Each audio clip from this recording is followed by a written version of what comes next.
key to success is to focus on goals, not obstacles.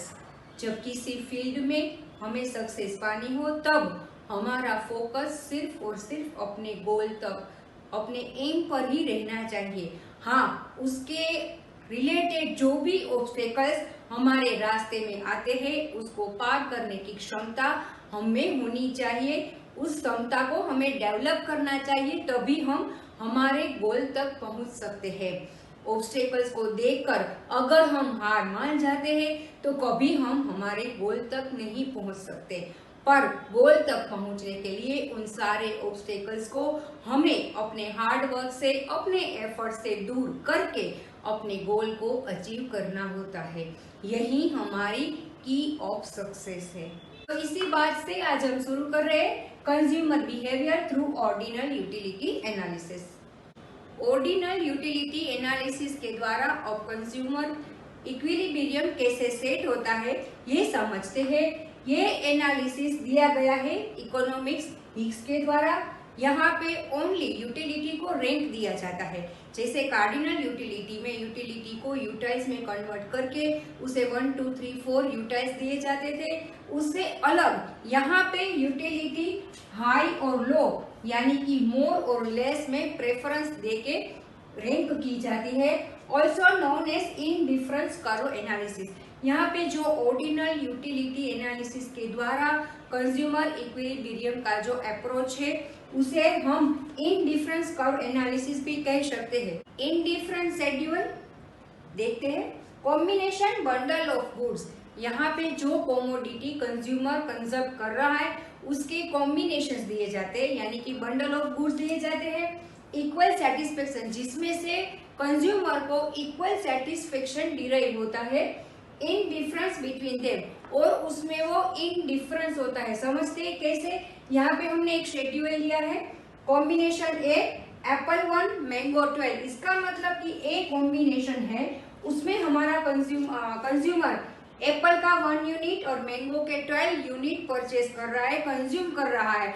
और उसके बाद उसको दिया गया है कॉम्बिनेशन बी, जहाँ पे वो एप्पल का 2 और मैंगो का 8 यूनिट कंज्यूम करता है।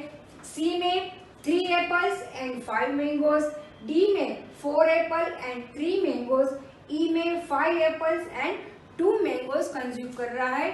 मतलब कि ये जो कॉम्बिनेशन दिए गए हैं उन सभी कॉम्बिनेशन में से कंज्यूमर को इक्वल सेटिस्फेक्शन डिराइव होता है, और उसमें से किसी भी दो कॉम्बिनेशन के बीच वो इनडिफरेंस नहीं होता, यानी कि उसको कॉम्बिनेशन ए भी इक्वली पसंद है जितना कॉम्बिनेशन बी, जितना कॉम्बिनेशन सी, डी और ई।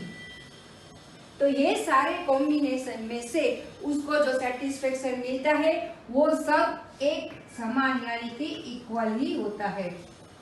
इकोनॉमिक्स के रूल पे काम करने से पहले जनरली एजम्पशन लिए जाते हैं। देखते हैं यहाँ पे आईसी एनालिसिस यानी कि इनडिफरेंस कर्व एनालिसिस में कौन से एजम्पशन लिए जाते हैं। First one, fixed money income. हमारा जो कंज्यूमर है उसकी मनी इनकम फिक्स्ड है, उसमें कोई चेंज नहीं है। उसके बाद सब्स्टिट्यूट गुड्स, जहाँ पे डीएमआरएस का रूल लागू होता है, यानी कि ये जो कॉम्बिनेशन यूज कर रहा है वो कॉम्बिनेशन में जो भी गुड्स है वो एक दूसरे की सब्स्टिट्यूट होती है, और उसमें diminishing marginal rate of substitution का रूल लागू होता है, जिसके बारे में हम आगे समझते हैं। रेशनल कंज्यूमर, जो कंज्यूमर है वो रेशनल है यानी कि समझदार कंज्यूमर है, वो मार्केट के up down, demand, supply, price, इन सभी मैटर से काफी माहितगार है, उसे सभी बातों की जानकारी है। उसके बाद ही वो अपने परचेज के रिलेटेड डिसीजंस लेता है। ट्रांजिटिविटी ऑफ चॉइस, मतलब कोई भी कस्टमर को, कोई भी कंज्यूमर को ए से ज्यादा गुड बी पसंद है और बी से ज्यादा गुड सी पसंद है, तो ऐसा कहा जाता है कि उसे ए से ज्यादा गुड सी पसंद ही होगी। उसके बाद आता है कंसिस्टेंसी यानी कि सेम प्रेफरेंस। ऐसा माना जाता है कि इस एनालिसिस में जो भी कंज्यूमर है वो कोई किसी भी चीज की चॉइस उसकी सेम ही रहती है, उसमें बदलाव नहीं आता। डेफिनेशन से देखते हैं। Indifference curve is a diagrammatic presentation of an indifferent set of a consumer. It shows different combinations of two commodities like apple and mango, offering the same level of satisfaction to the consumer. ये अलग अलग तरह के combination to commodities के combination हमें दिखाता है, समझाता है, जो कंज्यूमर को सेम लेवल का सेटिस्फेक्शन देता है। इन डिफरेंट शेड्यूल में जो भी कॉम्बिनेशन हमें दिए जाते हैं उसको हम जब ग्राफ पे प्लॉट करते हैं, उसका डायग्रामेटिकली प्रेजेंटेशन करते हैं, तब उसे इन डिफरेंस कर्व कहते हैं। देखते हैं वो कैसे होता है। यहाँ पे जो इन डिफरेंस शेड्यूल दिया गया है, जिसमें हमें दिया गया है कॉम्बिनेशन ए एप्पल 1 यूनिट, मैंगो के 10, बी में दिया गया है 2 and 7, सी में 3 and 5, डी में 4 and 4। इसका मतलब ये हुआ कि जैसे जैसे एप्पल के एक एक एक्स्ट्रा यूनिट हम कंजर्व कर रहे हैं, उसके लिए हमें मैंगो के यूनिट को सेक्रीफाइस करना पड़ता है, और फिर भी सभी कॉम्बिनेशन का सेटिस्फेक्शन कंज्यूमर के लिए इक्वल ही रहता है, सेम ही रहता है। अब देखते हैं उसे ग्राफ पे। एक्स एक्सिस पे हमने एप्पल्स लिए हैं, वाई एक्सिस पे हमने मैंगोस लिए हैं। दोनों के यूनिट्स को हमने इस तरह से जोड़ा है, और इससे जो भी ये कर्व बनता है उसे हम इंडिफरेंस कर्व कहते हैं। जनरली इंडिफरेंस कर्व का स्लोप कॉन्वेक्स ही रहता है,